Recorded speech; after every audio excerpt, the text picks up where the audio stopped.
यह कहानी एक गांव की है जहां लोग एक दूसरे के सहारे जीने का तरीका सीखते हैं। एक गांव था जहां लोगों के बीच में अनूठा एक बंधन था। यहां के लोग एक दूसरे के साथ मेहनत करते, सहायता करते और एक दूसरे के साथ खुशियों और दुखों को बांटते थे। इस गांव की कहानी बहुत ही अनोखी थी। एक बार गांव में एक नया आदमी आया। उसका नाम राम था। राम बहुत ही निराशाजनक हालात में आया था।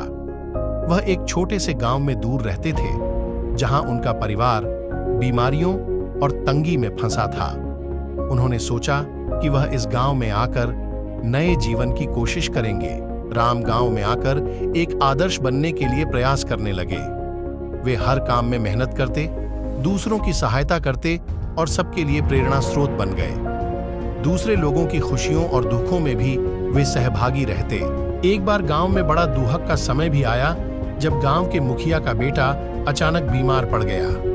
उसकी स्थिति गंभीर थी और उसके परिवार को इलाज के लिए पैसों की आवश्यकता थी, लेकिन गरीबी के कारण परिवार के पास इतनी धनराशि नहीं थी। जब राम ने इसे सुना, उन्होंने तत्परता से अपनी सभी बचत की राशि का उपयोग करके परिवार की मदद की।